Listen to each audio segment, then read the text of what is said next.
Hello बच्चों, कैसे आप लोग सभी। बच्चों, ग्रेड 12 का जो फिजिक्स है उसमें हम लोग फर्स्ट चैप्टर पढ़ रहे थे और चार्ज की प्रॉपर्टी और उस पर बेस्ड प्रॉब्लम्स किया था। तो इस वीडियो में हम लोग लर्न करेंगे कूलम्स लॉ।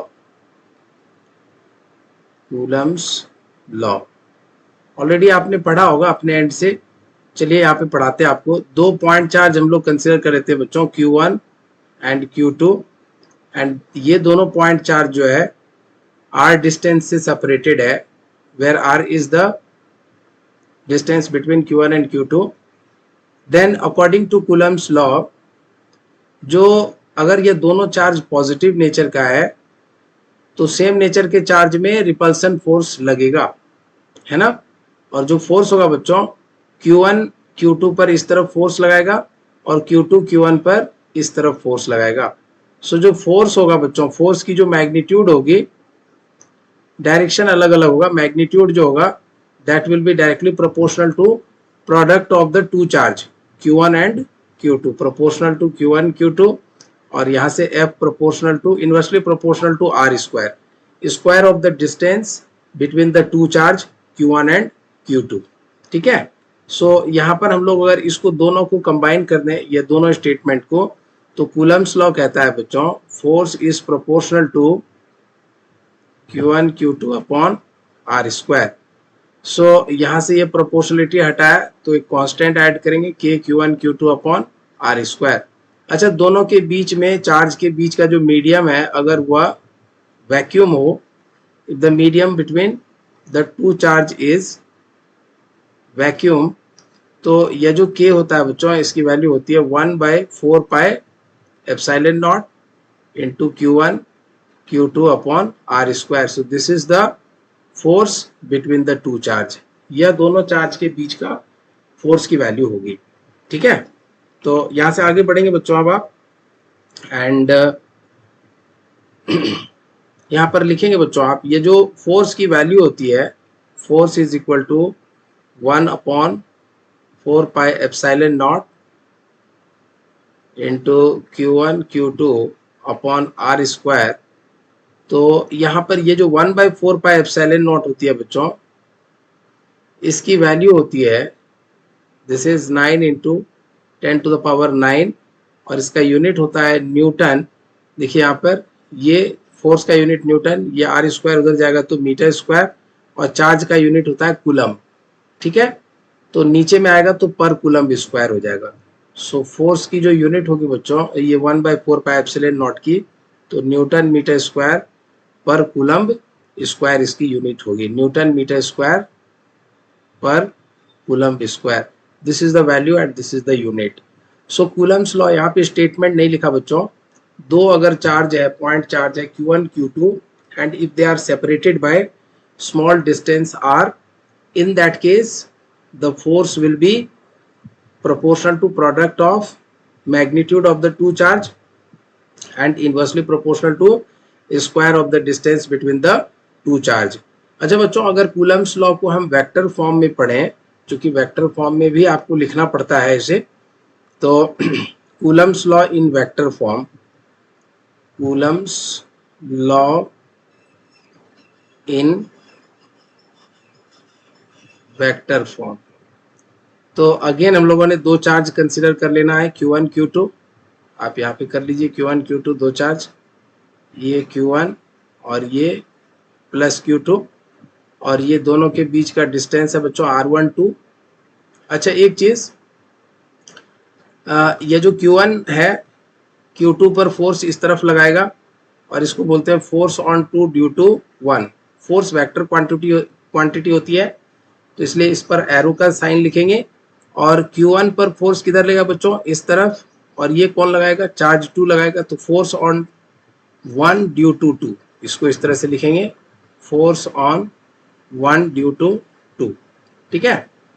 अच्छा बच्चों, किसी भी वेक्टर के डायरेक्शन में अगर यूनिट वेक्टर लिखना हो, जैसे वेक्टर ए है, इस डायरेक्शन में यूनिट वेक्टर कैसे लिखेंगे, तो A cap will be equal to vector A upon magnitude of vector A, ऐसे ही लिखते हैं। नहीं दिख रहा आपको, थोड़ा सा लेफ्ट में लिखते हैं। So A cap is a unit vector along vector A, और यह कैसे लिखते हैं, vector A upon magnitude of vector A. तो जब हम लोग फोर्स ऑन 2 ड्यू टू 1 लिखेंगे F21, तो इसको पढ़ते क्या है बच्चों, इसको पढ़ते हैं फोर्स ऑन चार्ज,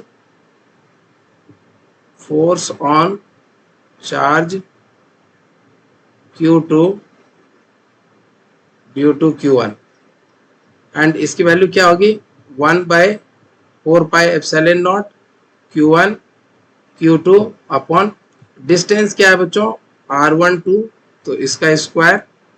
अच्छा, यह फोर्स जो है वो किस डायरेक्शन में है, इस डायरेक्शन में है, तो इसको हम लोग R12 कैप से रिप्रेजेंट कर सकते हैं। यहाँ पे R12 कैप क्या है बच्चों, R12 कैप है unit vector in the direction of this F21 vector. तो इस वेक्टर का जो डायरेक्शन होगा वह R12 कैप होगा। ठीक है, यहाँ पर लिखेंगे R12 कैप। सो ये force on charge 2 due to 1 का एक्सप्रेशन हो गया। इन द सेम वे बच्चों हम लोग यहाँ पर लिख सकते हैं force on charge Q1 due to Q2। तो चलिए इसको भी लिखते हैं F12, और इसको क्या पढ़ते हैं बच्चों, इसको पढ़ते हैं force on charge Q1, force on charge Q1 due to Q2, और इसकी वैल्यू क्या होगी बच्चों, अगेन 1/4πε0, मैग्नीट्यूड तो सेम रहेगा R12 का स्क्वायर। अच्छा, डायरेक्शन इसका उल्टा है, तो आप 2 से 1 के डायरेक्शन में है तो आप इस तरफ लिख सकते हैं यूनिट वेक्टर। ये यूनिट वेक्टर कैसा लिख सकते हैं बच्चों, इसको लिखेंगे R21 कैप, 2 से 1 की तरफ है तो R21 कैप। तो यह दोनों फोर्स जो है मैग्नीट्यूड वाइज इक्वल है, ये वाला पार्ट मैग्नीट्यूड है और यह डायरेक्शन है, यहाँ भी यह वाला पार्ट मैग्नीट्यूड है और यह डायरेक्शन है। तो दोनों ही फोर्स का मैग्नीट्यूड सेम है, बट डायरेक्शन क्या है बच्चों, अलग अलग है। तो आप चाहें तो इसको एक और पेज में ऐड करके लिख सकते हैं कि F12 और F21, एरो नहीं लिखेंगे तो मैग्नीट्यूड हो गया, इसकी वैल्यू क्या होगी बच्चों 1/4πε0 Q1 Q2 अपॉन R12 का स्क्वायर, और डायरेक्शन वाइज अपोजिट है। अगर वेक्टर फॉर्म में लिखेंगे तो F12 will be equal to minus of F21। तो दोनों फोर्स मैग्नीट्यूड वाइज बराबर, डायरेक्शन वाइज अपोजिट। तो बच्चों इसको एक्शन रिएक्शन पेयर भी कहते हैं, क्यों, क्योंकि यह इक्वल है और अपोजिट भी है। तो F12 एंड F21 यहाँ पर आप चाहें तो ऐसे भी लिख सकते हैं कि F12 इसको इस तरफ ले आए प्लस F21 इक्वल टू 0, और यहाँ पर लिख सकते हैं कि F12 and F21 obeys Newton's third law, obeys Newton's